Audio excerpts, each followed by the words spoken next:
भी सीखें। यानी जिस तरह इस पाठ में बताया गया है कि सूरज, हवा, धरती, पेड़ सब कुछ हमें कुछ ना कुछ देते हैं, उसी तरह से हमें भी कुछ देना सीखना चाहिए। यहाँ हम त्याग, सेवा और सहयोग की भावना का किस तरह विकास होगा यह जानेंगे। देश हमें देता है सब कुछ, हम भी तो कुछ देना सीखें। सूरज हमें रोशनी देता, हवा नया जीवन देती है। भूख मिटाने को हम सबकी धरती पर होती खेती है। औरों का भी हित हो जिसमें हम ऐसा कुछ करना सीखें। पथिकों को जलती दोपहर में पेड़ सदा देते हैं छाया। खुशबू भरे फूल देते हैं हमको नए फलों की माया। त्यागी तरुओं के जीवन से हम भी तो कुछ जीना सीखें।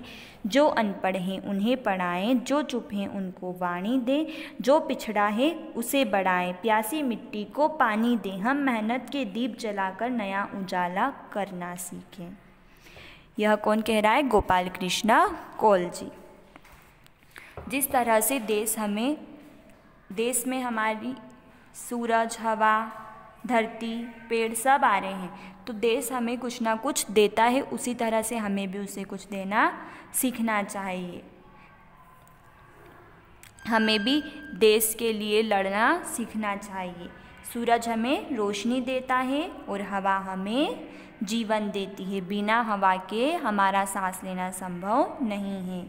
भूख मिटाने के लिए हमारी धरती पर खेती होती है। खेती में अनाज, फल फूल इत्यादि होते हैं। औरों का भी हित हो जिसमें हम ऐसा कुछ करना सीखें। हम ऐसा कुछ करें जिसमें कि दूसरों की भी भलाई हो।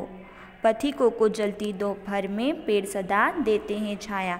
पेड़ राहगीर को छाया देते हैं और खुशबू भरे फूल हमें नए फलों की माया देते हैं।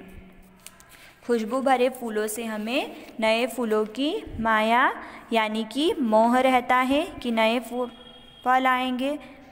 त्यागी तरुओं के जीवन से हम भी तो कुछ जीना सीखें। जिस तरह तरु यानी कि पेड़, कुछ ना कुछ त्याग उन्हें करना ही पड़ता है अपने फलों का, फूलों का, उसी तरह हम भी तो उनसे कुछ सीखें। हमें भी कुछ त्याग करना सीखना चाहिए।